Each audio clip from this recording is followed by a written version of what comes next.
Eastbound and down, loaded up and trucking. Are we gonna do what they say can't be done? We've got a long way to go and a short time to get there. I'm eastbound, just watch old bandit run. Hello everyone, this is Jeffrey Hinch in Edmonton, Alberta.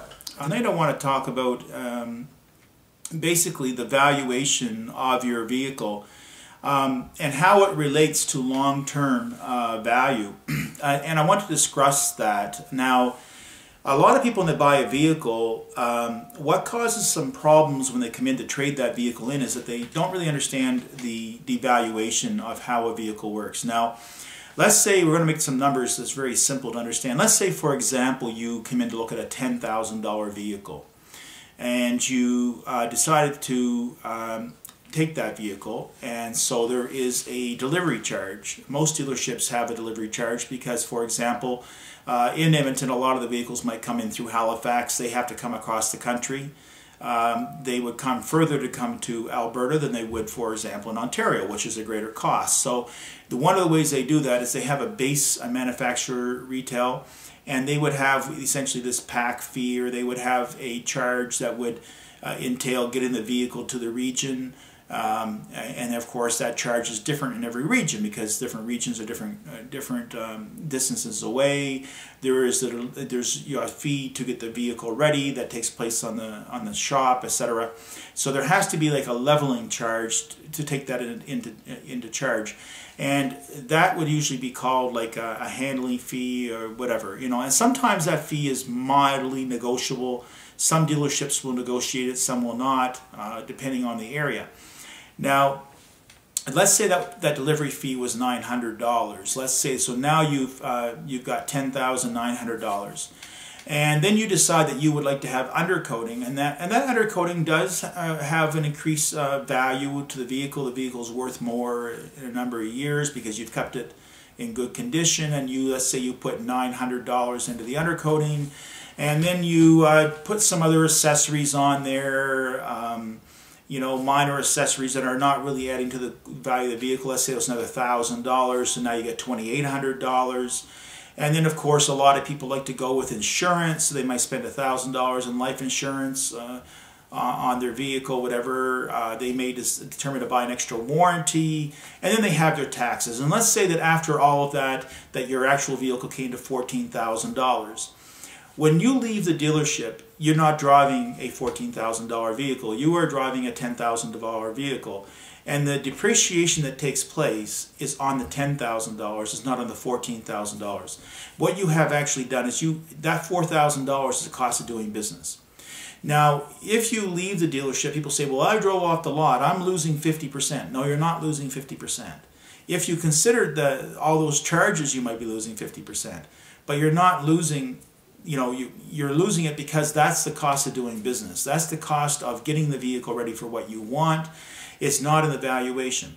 Now, when you bring that vehicle back in a number of years, you've of course driven that vehicle. Now, you can decide, are you going to figure out the cost of ownership per kilometer, including the $4,000 of those incidental charges, or not? A lot of people want to do that, but really it's not fair. What you should actually calculate for your cost of traveling is the value of your vehicle when you come back in. But now you've had to finance the full amount of that vehicle in some cases. So the minute you drive off the lot, you're paying interest charges on the $4,000 additional.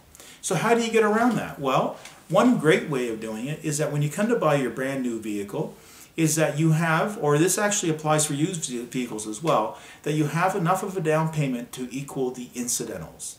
That if costs, let's say $10,000 for your car, that what you would do is you would pay enough of a down payment to equal what your taxes and anything else you add on. Now, if you can't afford to pay for undercoating, all those things, I don't know, you'll have to make that decision yourself. But one way to make sure you never really end up upside down on your vehicles is to try to have enough of a down payment that equals the retail portion to what the total expenditure is. Now, if you do that, you're going to be really ahead of the game, a lot further ahead than a lot of people. Now, when you take your vehicle home, and let's say you have your $10,000 vehicle and you've paid the incidentals of $4,000 or whatever to have in your pocket, You bring that $10,000 vehicle home, you drive that vehicle for say 3 years. You come back in, we're going to know roughly the percentage of what that vehicle, based on being taken care of properly with so many thousand kilometers a year, we know what that vehicle's worth. And let's say that vehicle's worth 50% of the value after 3 years. Let's say after 4 years it's worth 42% of the value. Well, that would be $4,250 on $10,000, or in the case of 3 years, it would be $5,000 on $10,000, which is pretty normal. If you actually looked at a lot of used car trade-ins, that's really what you're getting. But where the problem comes in is if somebody has financed their incidentals of $4,000 or whatever, along with the original $10,000 for the car, and then they're going to come in and we offer them $5,000, they may actually owe $6,900 after 3 years. Or they might owe, $6,000 on a $4,200 car after 4 years. So therefore they're upside down. That has nothing to do with the devaluation of the car. The devaluation of the car is just what it is. But what actually causes the problem is that people, because of such circumstances, may not have had the money to put down to cover the incidentals. So they had to finance the incidentals. And this is not new to the car industry. This is happening in the purchase of houses. Many people are taking high ratio mortgages and they must insure the loan through a mortgage company, and that insurance fee is added onto the balance of the loan. And sometimes they might pay on their house for the first 5 years and not even pay off the insurance fees and make no payment on the principal. So this happens in every industry. In the car industry, it's very, very obvious, much quicker. So if you want to make a good decision and so that you're not upside down in a number of years on your valuation and you have some cash, a good rule of thumb is to cover all of your incidentals with a down payment and only finance the major portion of the car. And if you can keep that little rule in place, no matter whether you buy used or new, you will be a lot further ahead in the future on the cost of ownership.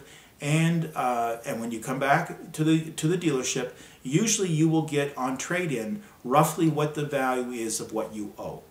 But you will not be in that case if you had to do 100% finance.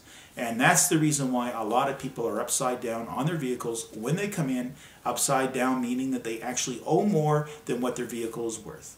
Their vehicle didn't treat them badly, they didn't have a major loss because of the problem with the vehicle. It's just simply the nature of the day that they had to finance the whole thing because of maybe a number of circumstances, not having cash down payment or things of this nature.